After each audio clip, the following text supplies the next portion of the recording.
نحمدہ ونصلی ونسلم علی رسولہ الکریم اما بعد اعوذ باللہ من الشیطان الرجیم بسم اللہ الرحمن الرحیم السلام علیکم ورحمۃ اللہ وبرکاتہ۔ سامعین محترم، اللہ تعالیٰ نے اس امت کو ہر لمحہ ہر آن عبادات کے دن عطا فرمائے ہیں۔ ان عبادات کے ایام میں ہفتے کے اعتبار سے یعنی 7 ایام کے اعتبار سے جو اہم اور مخصوص دن اس امت محمدیہ علی صاحبہا و تسلیم کو عطا فرمایا وہ جمعۃ المبارک ہے۔ جیسا کہ ایک حدیث مبارکہ سے ثابت ہے کہ دیگر امتوں کو جب اختیار دیا گیا کہ وہ اپنا ایک اہم مخصوص عبادت کا دن چن لیں، انتخاب کر لیں، تو عیسائیوں نے اتوار کے دن کا انتخاب کیا، یہودیوں نے ہفتے کا دن کا، اور امت محمدیہ نے اپنی عبادت کے لیے جمعۃ المبارک کے دن کو خاص کیا اور اہتمام کیا، اور یہی دن دراصل اللہ رب العزت کے نزدیک بھی زیادہ افضل اور زیادہ اہمیت رکھتا تھا۔ جمعۃ المبارک کے بے شمار فضائل ہیں۔ ایک حدیث مبارکہ کے مطابق تو یہاں تک فرمایا گیا کہ جس کا جمعۃ المبارک بھلائی اور خیر کے ساتھ گزرا گویا اس کا پورا ہفتہ بھلائی اور خیر ہی کے ساتھ گزرا، اور جس کا جمعۃ المبارک بھلائی اور خیر سے محروم رہا گویا اس کا پورا ہفتہ بھلائی اور خیر سے محروم رہا ہے۔ تو جمعۃ المبارک کے فضائل مسلمانوں کے سامنے ہیں، لیکن جو رمضان المبارک کا جمعہ ہوتا ہے اس کی فضیلت باقی عام جمعوں سے بڑھ جاتی ہے، عام جمعوں سے زیادہ افضل ہوتی ہے، کیونکہ ایک تو جمعے کی فضیلت اور دوسرے رمضان مبارک کا مہینہ ہونے کی بنا پر چھوٹے چھوٹے اعمال پر اللہ رب العزت بے شمار فضائل عطا فرما رہے ہوتے ہیں۔ ہر عمل کو 70 گنا اس کا ثواب بڑھا دیا جاتا ہے، اور یہ فضیلت کہ جمعہ بھی ہو اور رمضان کا مہینہ بھی ہو،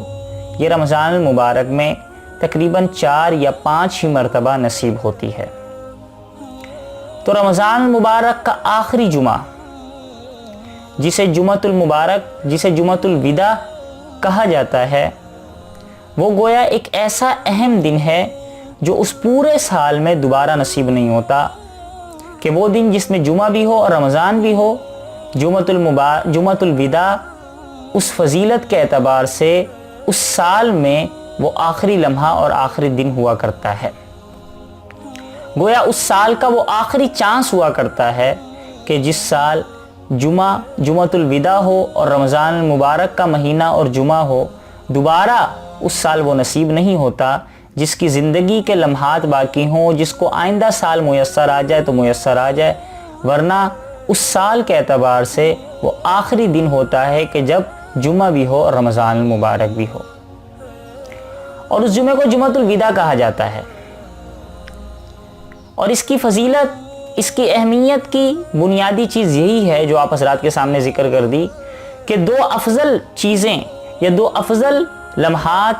اس جمعے میں جمع ہو جاتے ہیں کہ جب جمعہ بھی ہوتا ہے اور رمضان کا مہینہ بھی ہوتا ہے، گویا قبولیت کی گھڑیاں، اعمال کی گھڑیاں، قبولیت کے لمحات ہیں۔ تو اس گولڈن چانس کو غنیمت سمجھنا چاہیے، اور اس دن کو نہایت اہتمام کے ساتھ، عبادت کے ذوق و شوق کے ساتھ، اور اللہ رب العزت کی رضا والے اعمال کے ساتھ گزارنا چاہیے۔ لیکن جمعۃ الوداع کے اعتبار سے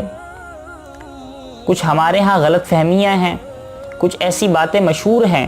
جن کا احادیث مبارکہ سے یا شریعت سے کوئی تعلق نہیں۔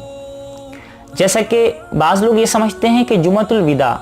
ایک خاص تہوار ہے، ایک خاص دن ہے،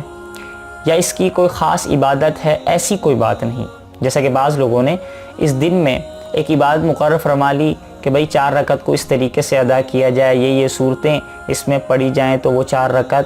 قضاء عمری کہلائے گی، ساری عمر کی جتنی بھی نمازیں ہیں وہ قضا ہو جائیں گی۔ ایسی کوئی عبادت یا ایسا کوئی عمل دین، شریعت، اسلام اجازت نہیں دیتا۔ بعض حضرات کے نزدیک یہ ہے کہ جمعۃ الوداع جو ہے اس کی حجۃ الوداع، حضور علیہ الصلوۃ والسلام کا جو آپ علیہ الصلوۃ والسلام کی زندگی کا پہلا اور آخری حج تھا وہی حج فرمایا، اس کے بعد آپ علیہ الصلوۃ والسلام اس دنیا سے رحلت فرما گئے، اس حجۃ الوداع کے اندر بھی وداع کا لفظ آ رہا ہے، جمعۃ الوداع میں بھی وداع کا لفظ آ رہا ہے، لہذا اس کی کوئی نسبت اور تعلق ہے، یہ بھی ایک غلط فہمی ہے۔ حجۃ الوداع کو تو وداع کا لفظ اس لیے آ رہا ہے کہ آپ علیہ الصلوۃ والسلام کی زندگی کا آخری حج تھا، اور جمعۃ الوداع رمضان کا آخری جمعہ ہوا کرتا ہے، اس لیے اس میں وداع کا لفظ وداع رخصت کو، آخری لمحے کو کہا جاتا ہے۔ نسبت اس وجہ سے نہیں ہے کوئی، کیونکہ حج جو آپ علیہ الصلوۃ والسلام نے فرمایا یا عموماً جو حج ہوتا ہے وہ ذی الحجہ کے مہینے میں، اور جمعۃ الوداع رمضان مبارک میں کے مہینے میں ہوتا ہے، تو لہذا اس کے آپس میں کوئی تعلق اور کوئی نسبت وغیرہ نہیں ہے۔ لہذا یہ غلط فہمیاں ہیں جو ہمارے ہاں رائج ہیں۔ باقی رہ گئی یہ بات کہ جمعۃ الوداع آنے سے یہ بات ثابت ہو جاتی ہے کہ رمضان المبارک کا مہینہ بڑی تیزی سے گزر رہا ہے، چند ہی ایام باقی رہ گئے ہیں، یہ آخری جمعہ ہے، اس کے بعد کوئی جمعہ مزید نہیں کہ جس میں رمضان المبارک کا مہینہ نصیب ہو جائے۔ رمضان المبارک کا مہینہ ایسا کہ پہلا عشرہ انسان اپنا محاسبہ کرے کہ پہلا عشرہ آیا رحمت کا، ہم نے کتنی رحمتیں حاصل کی، دوسرا عشرہ مغفرت کا، کتنی مغفرت ہمیں حاصل ہوئی، تیسرا عشرہ عتق من النار، جہنم سے خلاصی کا، آیا ہم نے جہنم سے خلاصی کروا لی یا نہیں کروائی۔ تو اس طریقے سے محاسبہ کرے کہ جو ہے گنتی کے ایام رہ گئے ہوں ان ایام کو غنیمت سمجھے۔ حدیث مبارکہ میں فرمایا گیا نا، وہ حدیث جبرائیل جو مشہور ہے کہ جس میں نبی کریم صلی اللہ تعالی علیہ وآلہ وسلم نے ممبر پر قدم رکھے، ممبر کی سیڑھیوں پر، اور آمین فرمایا۔ صحابہ نے پوچھا تو نبی علیہ الصلوۃ والسلام نے فرمایا کہ جبرائیل علیہ الصلوۃ والسلام آئے اور 3 بد دعائیں کی، جس پر حضور علیہ الصلوۃ والسلام نے آمین فرمایا۔ اندازہ لگائیں کہ جبرائیل علیہ الصلوۃ والسلام کی بد دعا، حضور علیہ الصلوۃ والسلام کا آمین، اس بد دعا کے قبولیت میں کوئی شک و شبہ نہیں ہے۔ اور ان 3 بد دعاؤں میں سے ایک بد دعا یہ تھی کہ ہلاک و تباہ ہو جائے وہ شخص کہ جس کی زندگی میں رمضان المبارک کا بابرکت مہینہ آئے اور وہ اس مہینے میں اپنی مغفرت نہ کروا سکے، اعمال کر کے مغفرت نہ کروا سکے۔ اتنا اہم موقع تھا جہاں مغفرت کے اللہ تعالیٰ بہانے تلاش کر رہے تھے، کبھی رات ایسی دے رہے تھے، کبھی طاق رات تھی، کبھی لیلۃ القدر تھی، کبھی اعتکاف تھا، کبھی روزہ تراویح تھی، تلاوت و تسبیحات تھی، ایک عمل پر 70 گنا ثواب مل رہا تھا، لیکن کوئی مسلم مومن بندہ وہ عمل کر کے بھی اپنی مغفرت نہ کروا سکے تو اس کے لیے انتہائی ہلاکت اور افسوس کا مقام ہے۔ تو میرے بھائیوں، دوستوں، بزرگوں، کہ یہ جو لمحات ہوا کرتے ہیں یہ آخری لمحات،